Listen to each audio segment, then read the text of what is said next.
Hey everybody, it is John here from OC Reptiles, and today we are here to tell you that the reptile industry is dying.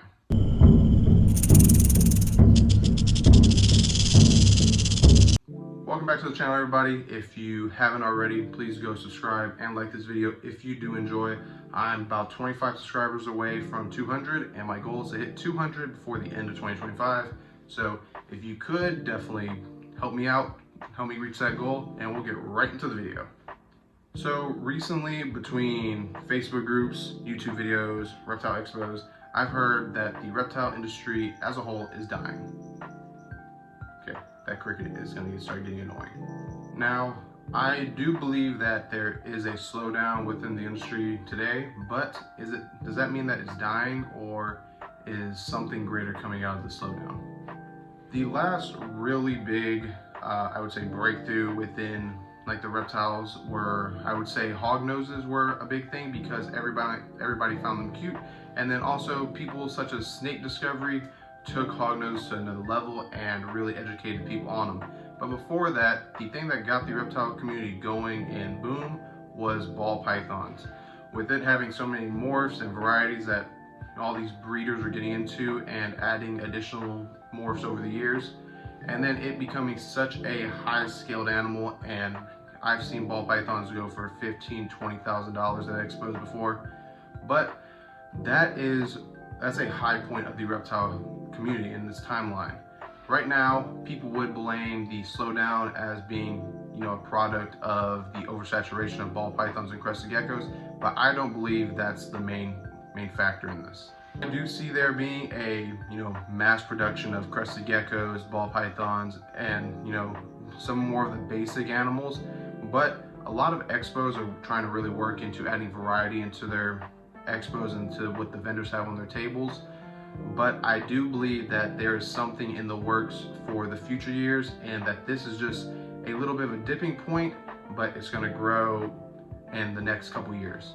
Similar to how like stocks work, where it'll go up and then down and then back up, I believe that hobbyists and other communities, whether it's reptiles or cars or whatever, I think they have the same factor. I do believe, yes, the reptile industry took a large spike up, and especially for people my age, I'm only 22, so I didn't get to experience it what it was back in like the 80s and 90s, but I've seen it go up, and then now it is starting to go down. But I do believe it's because there's more stuff coming out and more things being introduced to the hobby. I also think that there's new aspects and different views of things in the reptile hobby that there weren't before, such as the introduction to bioactive, more people getting into things like isopods, show animals such as like anoles or micro geckos. Also, there being a more introduction to different species of snakes, such as house snakes. Bull snakes were one that people have done for a while. I've seen there becoming a growth in popularity, or even some of your other smaller species like your hognose and other species of the hognose. I think people are now doing more research and finding different ways to go about the hobby. So with that, I think a lot of people are going to start working with a certain niche of reptile or a certain niche within the hobby, and that's going to spike it all back up, and there's going to be more to the hobby. While if you're going to expos 5 years ago, yes, there was mainly ball pythons, crested geckos, leopard geckos, and then you might have your select few people who have bioactive supplies, other cool different species of snakes or lizards, isopods.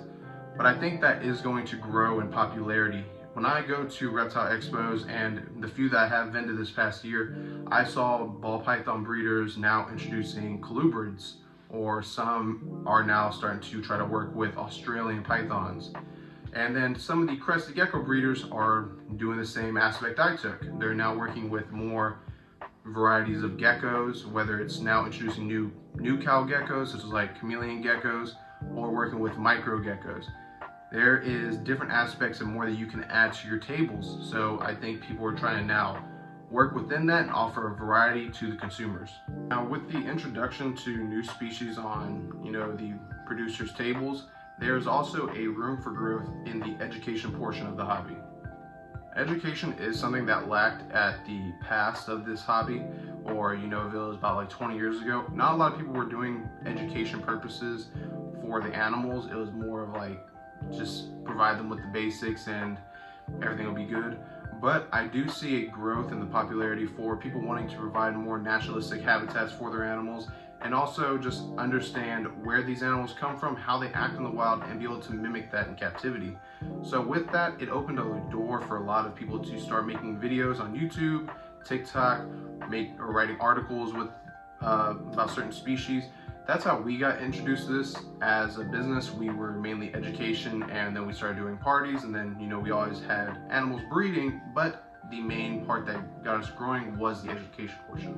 So at the end of this right now, I want to share, like, I don't believe the reptile industry is dying. I think it's actually going to start growing more than we ever thought it could in the past. But I do think it is starting to take a shift in what people are wanting to do and the type of things that are going to be introduced within the hobby. And a lot of people are taking that as this is the end to it all, which it's not. This is something that's been going on for many years. The reptile industry has been around longer than I've been around. So I doubt that just because people are breeding a lot of ball pythons is the reason it's going to crash. Maybe the market for some animals will crash, and how rare these things are will start to decline, but there is still a lot of life left within the hobby. Whether it's going to be in a month, a year, 10 years, whatever it is, there's going to be a spike up again, and it's going to be a lot of people's time to shine. So all the people who are getting out of the hobby, or quitting making videos, or quit breeding, I don't think that's the way to go about it. Now, if you only want to breed ball pythons and that's what you're focused on, then you're going to have to catch up with the time. But there is a place for everybody in the hobby, and if you can find a niche or something you really like to do and take advantage of that and try to do the best you can, I believe you're going to do great in the hobby. But thank you again for watching this video. If you do agree, then definitely comment that down below. Again, remember to like and subscribe. We're so close to 200 subscribers. But again, thank y'all for watching, and I'll catch you next time.